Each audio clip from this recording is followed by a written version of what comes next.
Boa tarde para todos.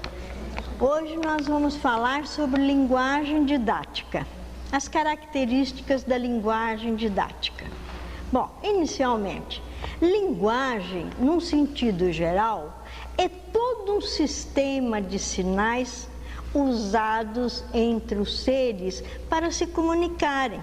Por exemplo, coachar do sapo, latido do cão, miado do gato, canto do passarinho, é uma linguagem que esses seres usam para se comunicarem. Em sentido mais restrito, em sentido humano, esses sons são articulados, isto é, esses sinais são agrupados, formando então as sílabas, os fonemas, as palavras, que vão dar depois a estrutura de uma oração inteligente, quando o homem manifesta então os seus sentimentos, as suas ideias, os seus pensamentos.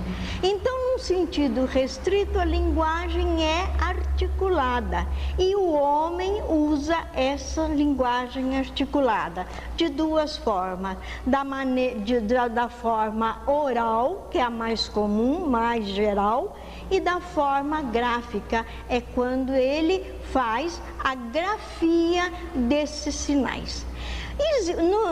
Na condição humana existem outros tipos de linguagem também. Por exemplo, há os sinais convencionados do sistema de Braille. Existe a linguagem por expressões fisionômicas, por exemplo, um sombrolho de olho, que quer, de sobrancelha, né, que quer dizer aborrecimento, um piscar de olho, que quer dizer está tudo mais ou menos, está tudo bem, né?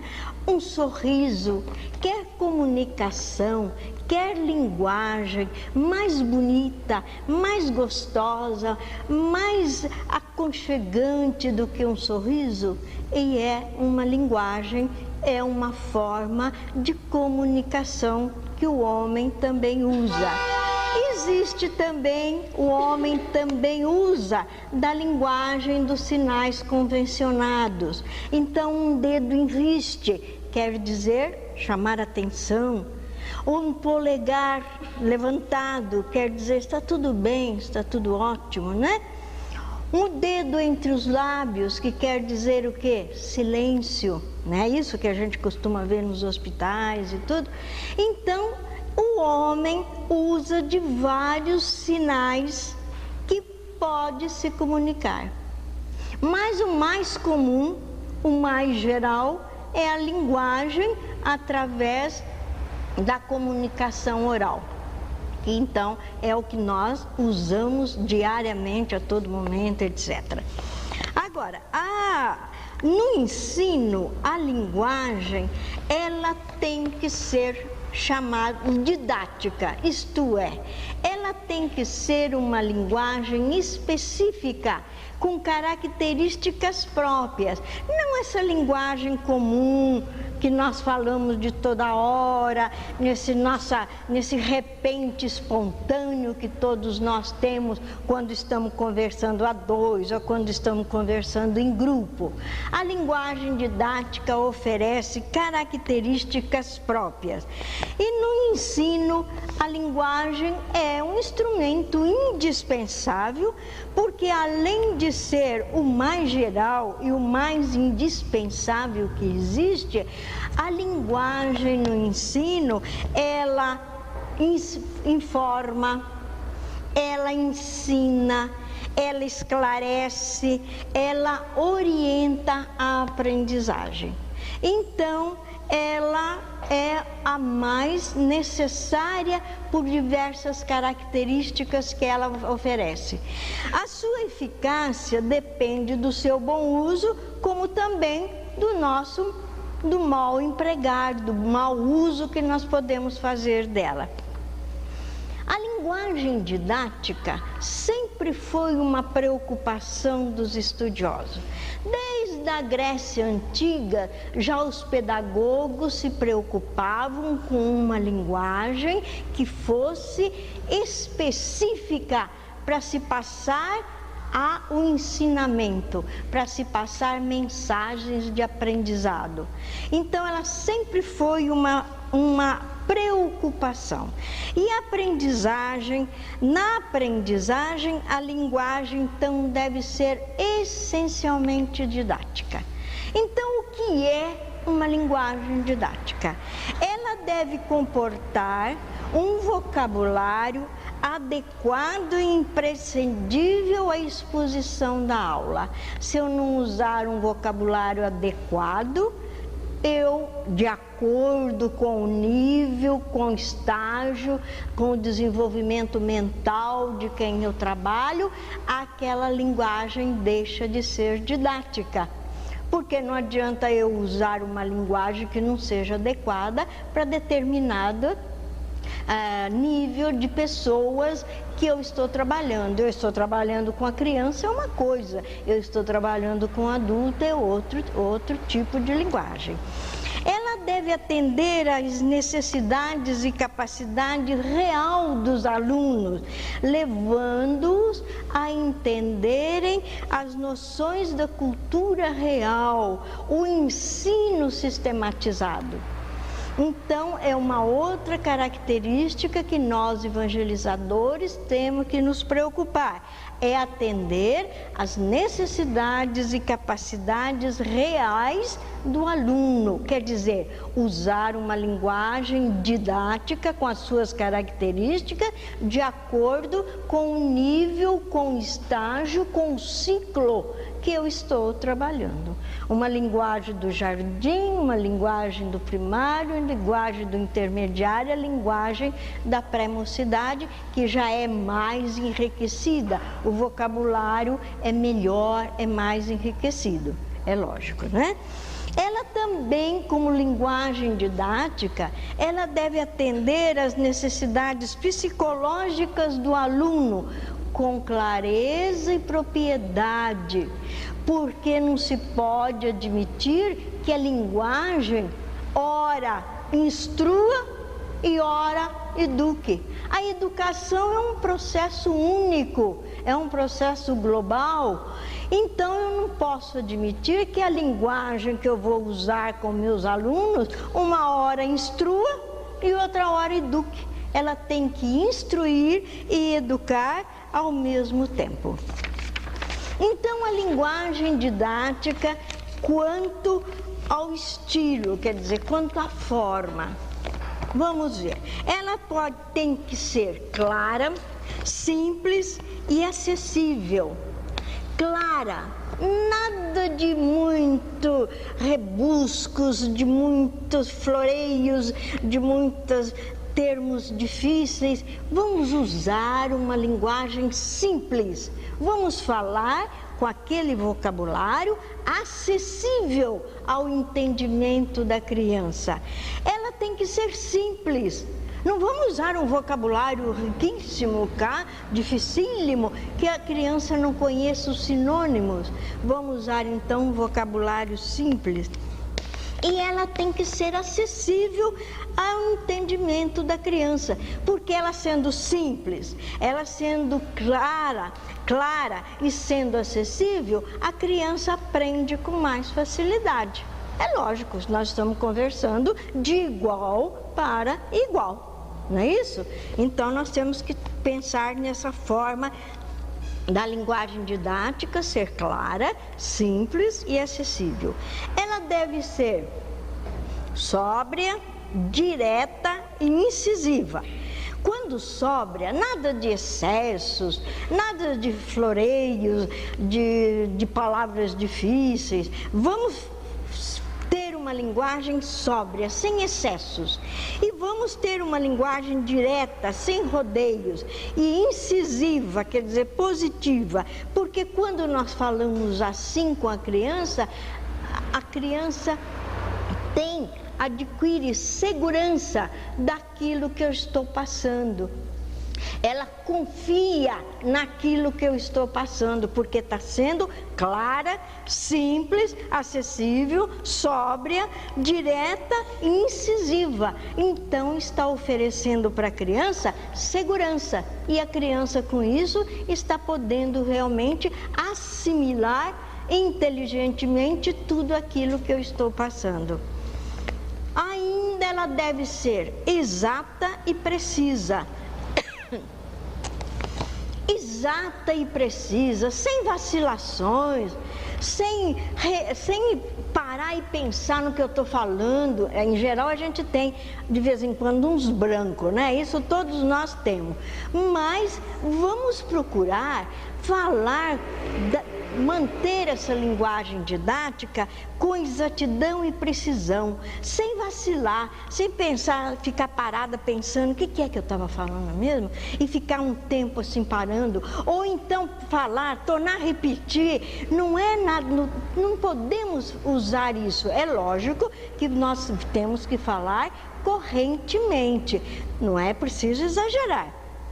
Mas nada de ter vacilações, não ficar preocupado com aquilo que eu estou falando. Será que eu estou falando certo? Será que eu estou falando errado? Parar e ficar pensando o que é mesmo que eu estava falando e se perder no assunto que estava discorrendo.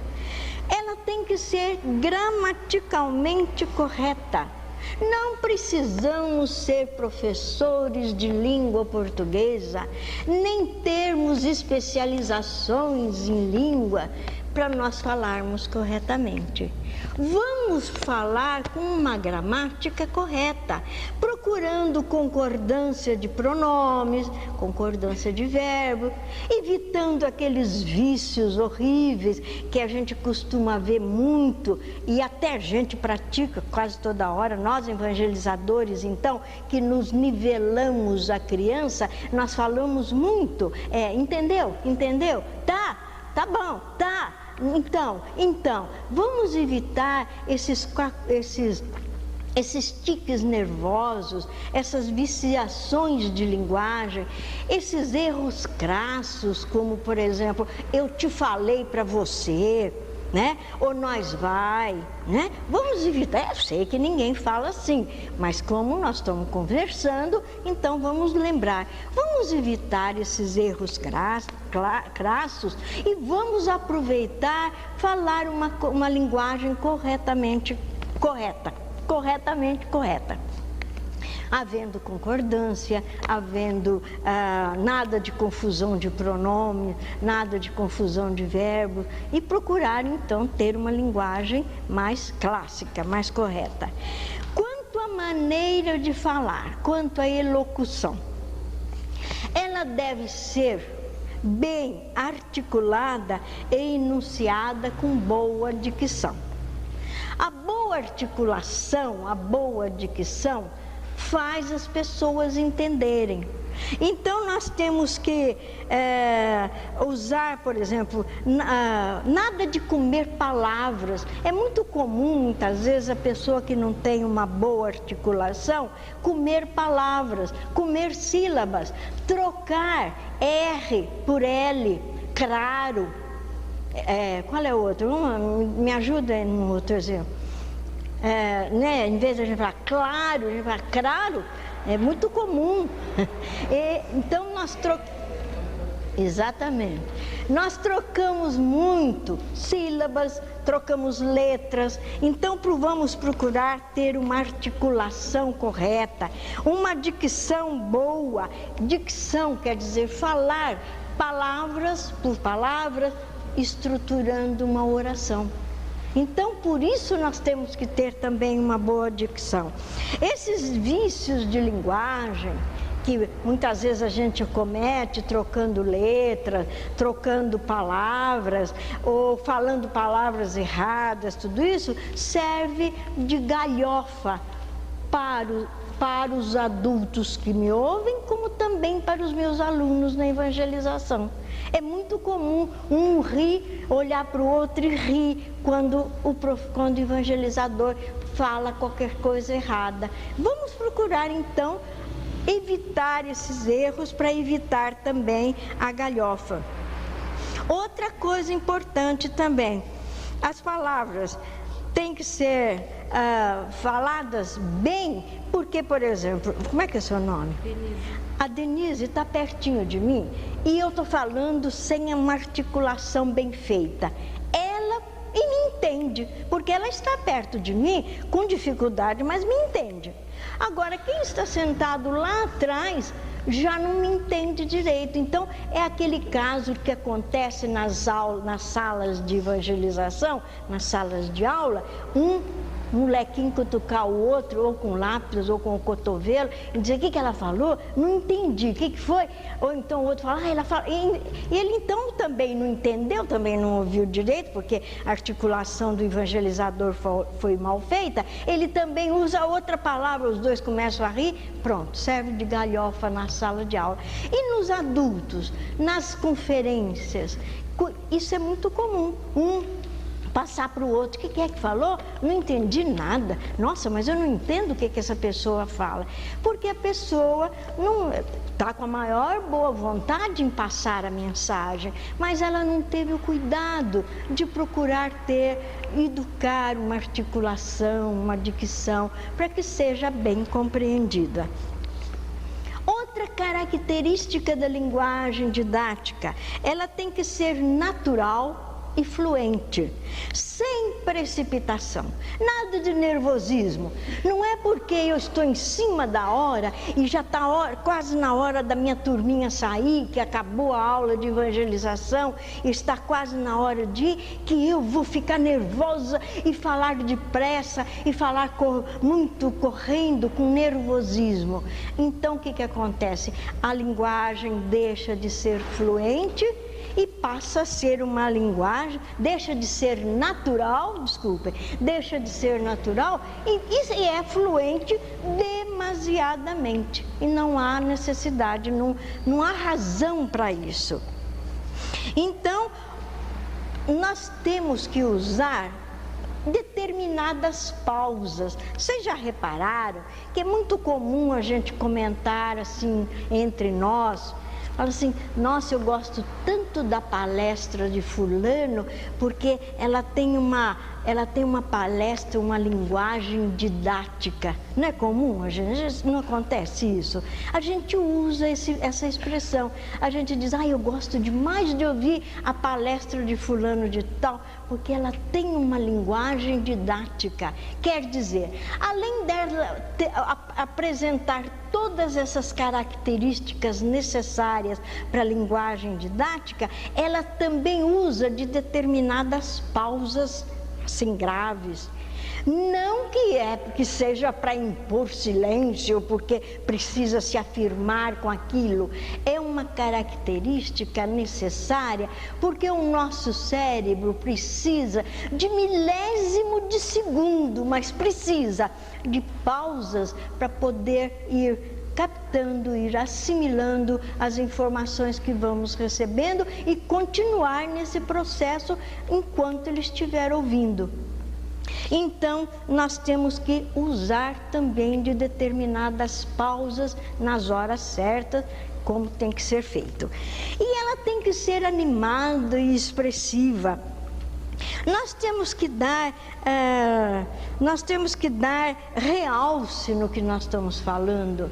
Nós temos que dar vida, principalmente nós evangelizadores, que trabalhamos com historinhas, que contamos histórias para os nossos determinados ciclos que nós trabalhamos.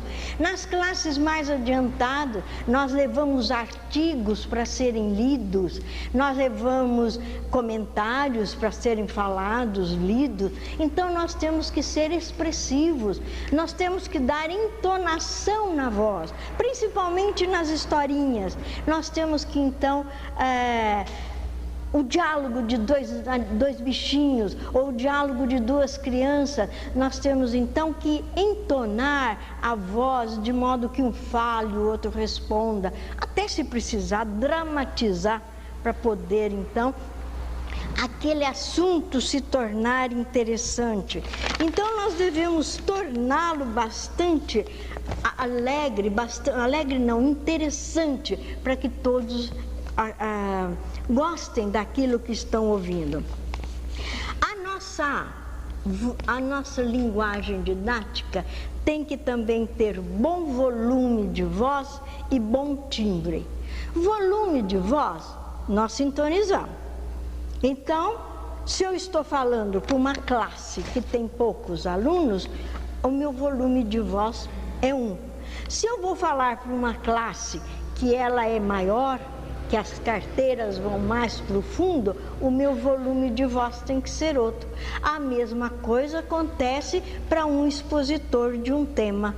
O volume de voz é muito importante. Ele não pode ser alto demais que perturbe, principalmente quem está perto, mas também não deve ser baixinho demais que só me ouve aqueles que estão ao meu redor, os que estão mais longe não conseguem ouvir. Então nós temos que controlar o nosso volume de voz. Quanto ao timbre, embora a gente saiba que o timbre é uma condição, é uma condição natural nossa, que nós já nascemos com esse timbre de voz, é uma condição, é congênito isso em nós, nós podemos também educar o nosso timbre de voz. Nada de falar com aquela voz muito rouca, que poucas pessoas percebem, porque ela é muito rouca. Nada de falar também com aquela voz muito estridente, que perturba o ouvido das pessoas que estão ouvindo. Nem com aquele timbre de voz metálico, frio, alto, sério. Vamos pôr vida nessa nossa linguagem, como nós já falamos, porque a linguagem ela tem que ser ao mesmo tempo sonora e repousante. Nós temos que nos sentir bem ouvindo qualquer coisa, coisa que não está acontecendo agora, né? Costumamos dizer que o timbre de voz e o volume de voz indicam educação. Vocês já ouviram? Nós não costumamos falar isso? Ah, não, aquela pessoa grita demais, ou então a voz dela é muito estridente. Quer dizer, até nessa questão tão comum, nós usamos essa expressão, nós achamos que a educação da pessoa depende do timbre, do volume da voz. Vocês já imaginaram o timbre de voz e o volume de voz numa sala de aula? Com tantas crianças que têm que nos ouvir, nós temos então que educarmos realmente essa condição de timbre de voz. Quem não tem um timbre de voz bom, por qualquer problema, tem recursos. Vamos procurar um fonoaudiólogo que ele pode nos ajudar. Essa palavra também é uma palavra que a gente tem que falar com cuidado, porque senão termina passando galhofa para todo mundo, né? Então vamos procurar educar também esse timbre de voz. Nós temos recursos, se possível, é lógico. Então são características, todas essas características são de uma linguagem didática que nós podemos usar com bom ou mau resultado, depende da nossa aplicação. Bom, a linguagem do evangelizador, resumindo, ela deve ser então cheia de animação, gosto e inspiração. É lógico, se eu estou dando uma aula, é porque eu gosto de dar aquela aula. Cheia de inspiração, é como nós falamos, vamos buscar entonação de voz, vamos procurar despertar interesse de quem está nos ouvindo, com animação, com a entonação de voz, com vida, afinal, vamos dar vida àquilo que nós estamos falando. Ela deve ser expressiva. É lógico, nós devemos dar vida àquilo que nós estamos passando, para a criança se interessar. Imagina contar uma história para uma criança sem dar vida à história. A história já é uma vida que nós estamos passando. E se nós não dermos vida aos personagens, a criança não vai se sentir interessada em ouvir a historinha que eu estou narrando. Nós devemos tornar o assunto interessante, merecedor de atenção. Para isso, nós vamos preparar o nosso plano de aula, vamos preparar bem a aula para que tudo isso possa acontecer realmente na nossa aula, na aula que estamos aplicando. E devemos fugir a uma linguagem grosseira. Essa linguagem, como nós já falamos, de vícios, de tiques nervosos, de situações dúbias que muitas vezes provocam malícia, não só no público adulto, como também no público de criança. Então vamos evitar essas situações difíceis.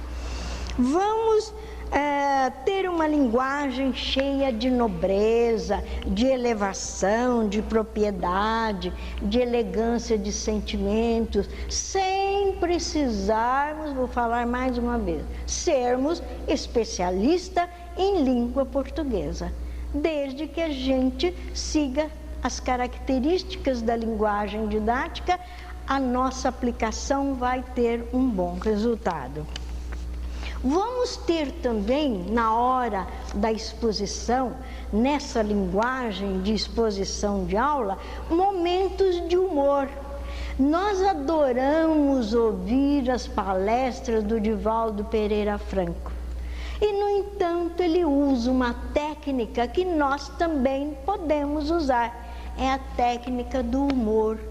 Vocês se lembram, ele está falando e nós estamos embevecidos, ouvindo tudo aquilo, de repente ele fala qualquer coisa engraçada, conta um caso diferente, a plateia toda se descontrai, ri, um olha para o outro. Então, é essa técnica também nós podemos usar quando estamos dando aula.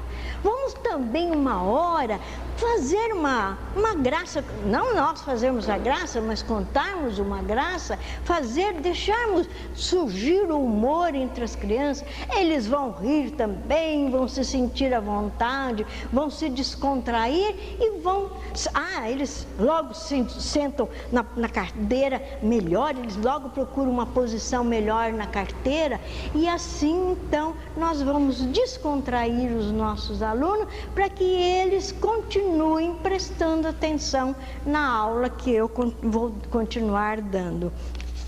Então, devemos salientar também segurança e pleno domínio daquilo que eu estou falando.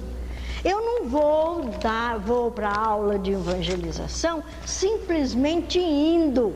Eu tenho que, na minha casa, preparar meu plano de aula, preparar tudo aquilo que eu vou dar, inclusive quando são aqueles ciclos que eu ainda passo historinha, vamos conhecer a história bem conhecida, para na hora não titubear, não ficarmos perdidos procurando o que é que vem em seguida, onde é que eu estava, o que foi mesmo que o menino falou, a menina falou.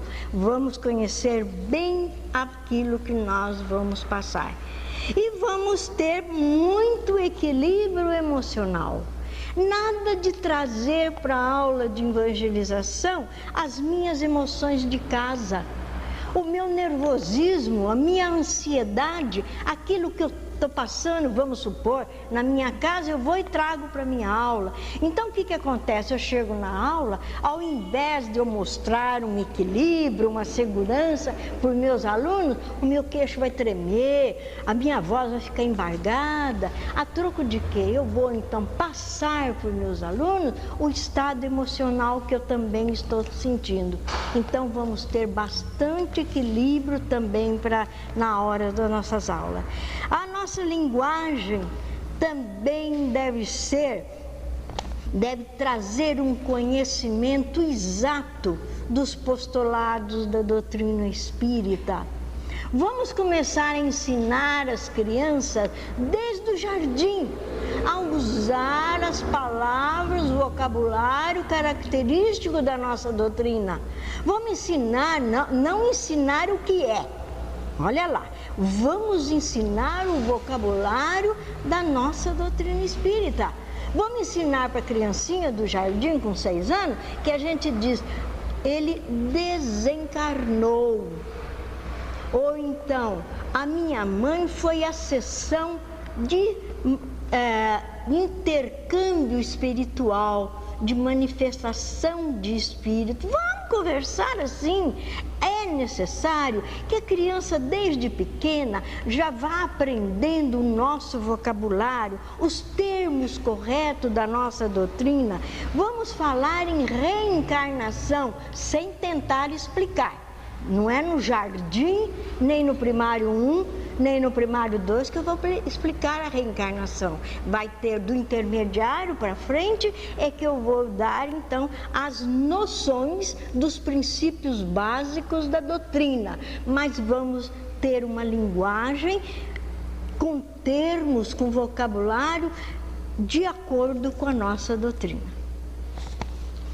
Eu trouxe aqui um diálogo do Divaldo Pereira Franco e da Joana de Ângeles. O Divaldo diz assim para Joana de Ângeles: por que a senhora escreve assim? As pessoas acham-na difícil.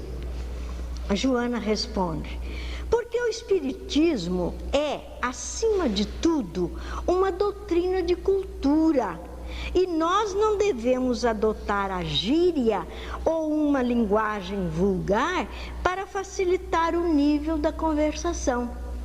Vamos utilizar uma linguagem que eleve o grau de entendimento da criatura. Quando o homem era primitivo, ele grunhia. A civilização deu-lhe o vocabulário, beleza e construção de frases. Mede-se o nível de evolução do indivíduo pela forma que ele tem de se expressar, pelo conteúdo e pela forma de vestir, entre aspas, seus pensamentos. Está dito tudo, né? Bem, finalizando a nossa reunião, o nosso estudo de hoje, como sempre, nós temos trazido do livro Jardim da Infância, de João de Deus, sempre aquela mensagem de poesia, aquela mensagem. Eu acredito assim, já que a arte é a elevação do sentimento e a prece é a elevação do pensamento, nós podemos ter as duas coisas. Através da poesia, considerar a nossa prece de encerramento dessa reunião. O grande tolo. Logo após a cabra cega, Zezinho, todo suor, ao lado do professor, dizia para um colega: eu hoje já fiz das minhas, amanheci no brinquedo, levantei-me muito cedo, apedrejando as galinhas. Quebrei xícaras e pratos, pus fogo ao quintal do vizinho, chicoteei meu cãozinho, dei pancadas em 2 gatos. Furtei doces à cozinha, queimei um sapato e um pente e atirei água fervente ao rosto da empregadinha. Esfregando as mãos contente, sem respeito, sem temor, perguntou ao professor: não julga que sou valente? O mestre, sem responder, respondeu-lhe em desconsolo: não passas de um grande tolo, que tens muito que aprender.